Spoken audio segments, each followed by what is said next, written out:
हे guys what's up welcome back to my new blog hopes सन्चै च्यानलमा सन्चै आराममै छु। आज पनि फेरि न्यू ब्लगसँग म पनि उपस्थित भइसकेको छु। देख्न सक्नुहुन्छ यहाँ चाहिँ भाइले चप्पल लाँदैछु। आइ भनिदियो यिनको नाम चाहिँ सुशान्त टन्डन हो। मेरो नाम त सबैलाई थाहा होला। यो अहिले चाहिँ म यही घरै बसिरहेको छु, त्यही टाइम पास नगरेर। अहिले चाहिँ म आज स्कुल गएर आएँ। आज स्कुल थियो र मैले बजियोस् आज स्कुल। यो आज रिजल्ट आएन, त्यही पनि यसो स्कुलमा यसो प्रोग्राम भइरहेको थियो। यो चाहिँ भाइ चाहिँ चप्पल आएर जान लागिसकेका छन्।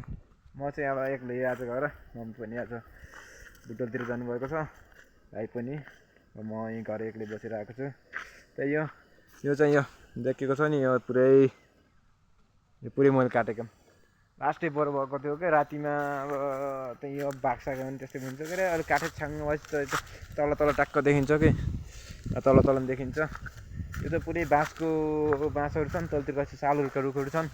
त्यही यो गाइज अहिले म त तपाईँलाई हल्का पहिला एक्सर्साइज गर्थेँ, अहिले त गर्दिनँ। यहाँ चाहिँ ब्याङ्क खिच्ने ठाउँ मेरो टाक्क यहाँ चाहिँ ब्याङ्क खिच्नु थियो। त्यसपछि यहाँदेखि यहाँसम्म गर्दाहरू थियो। त्यो चाहिँ हिजो अस्तिसम्म थियो के अरे, आज भर्खर यहाँ भाँचिदिएर रहेछन् कि। त्यही छ, अब गर्न खोज्यो त्यहीँ गरिदिएर भाँचिदिन्छन्, त्यस्तै छ के अरे। यो गाइस चाहिँ हाम्रो घर भन्दा पनि हुन्छ। यो चाहिँ हाम्रो होइन, हाम्रो चाहिँ उता पछाडिपट्टिको, यो चाहिँ अगाडिको दाइको घर हो। यो चाहिँ हामी पछि छुट्टिएको भन्दै हुनुहुन्थ्यो। पहिले यो पुरै परसम्म थियो। यहाँ अहिले चाहिँ म त्यसैको बारेमा डिटेल भन्न गइरहेको छु। यस्तो छ। यता चाहिँ माथि देखेको सीताराम मन्दिर, यता रेसुङ्गा छ भने यता हाम्रो प्यारो गाउँ छ। हामीले माथिबाट हेर्ने हो भने राष्ट्रिय राम्रो गाउँ छ क्या। ट्याक्क सर्लक्क माथि तलसम्मको पुरा भ्यू राम्रो हुन्छ ट्याक्क। तर फेरि यहाँ आएपछि फेरि अलि उकालो, झर्दा चाहिँ ओह्रालो र जाँदा उकालो हुन्छ। यहाँबाट माथि घुम्टी निक्लिनु आधी घन्टा चाहिँ टाइम लाग्छ। यो ट्याक्कै पात्र छ 2083 को। यहाँ चाहिँ फोटोहरू छ, निर्देशन छ। यो चाहिँ बागलुङको कालिका मन्दिर रहेछ, जस दर्शन गर्नु होला सबैजनाले भिडियोबाटै। यो चाहिँ नदेखाम होला अहिलेलाई। यो पनि मन्दिरको चिनो हो, ताल बराईको मन्दिर हो। तर यस्तो भिड जस्तो छ, यहाँ खोज्दै भने लोट्न सकिन्छ रातिमै। यहाँ कस्तो राम्रो फुल फुलिरहेको छ। त्यही हो गाइस, यो चाहिँ टोइलेट बाथरुम। यहाँ चाहिँ कुकुरले त मस्त गरिरहेको छ। यो चाहिँ हाम्रो दाइको घर हो, तपाईँले चिन्नुहुन्छ कि चिन्नुहुन्न। यो अगाडि देखिएको घर चाहिँ प्रकाश टन्डनको, सार्थक मजै टिभीको चलाउनुहुन्छ। उहाँको चाहिँ अहिले 3 लाख जति फलोवर्स छ फेसबुकमा। हाम्रो गाउँमा चाहिँ ट्याक्क हल्का हल्का हिट भएका नि हुनुहुन्छ, उहाँको लागि मेरो प्रणाम छ सधैँ।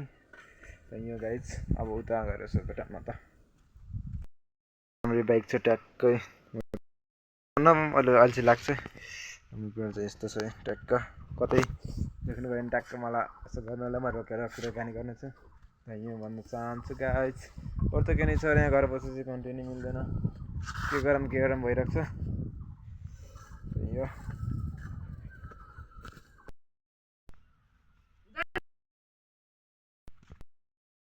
लजा खाने नि त्यता भिडियो यहाँ ल्याएको ट्याक्क कोलाई कमेन्ट गर्नु न एकचोटि। Welcome to my mini vlog. म करिश्मा टन्डन महत। सबै गरिदिनु ल, सलाम गरिदिँदै। ओ जय नेपाल।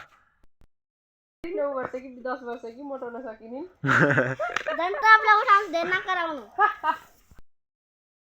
हाई गर्नु त ल ट्याक्क, हाई गर्नु। के लिला गरे हाई गर्नु न। यसो ल सब्सक्राइब गरिदिनु भन्नु, सब्सक्राइब गरिदिनु भन्नु।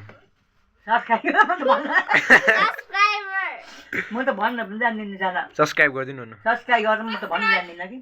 सब्सक्राइब गरिदिनु भन्नु, के ला भन्नु न।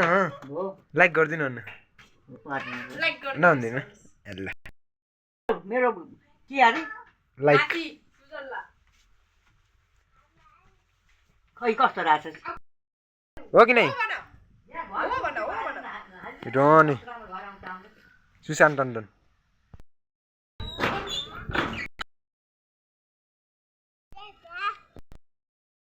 ड्रोनी हो अन्ले हेर्नलाई थिएँ मैले बिर्सेँ यार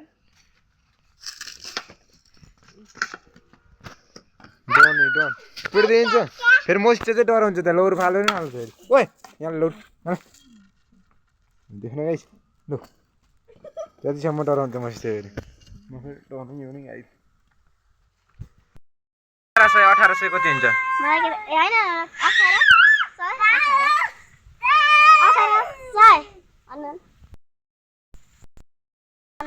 ए यस्ता छन् पढ्ने मान्छे पढ्ने 25,000 हुन्छ अरे ए गाइस आजलाई धेरै कुरा नगरौँ यति भन्दै म नि अब बिताउँछु हस्त नमस्ते ल सबैलाई बाई फेरि न्यू ब्लगमा भेटौँ हस्त नमस्ते बाई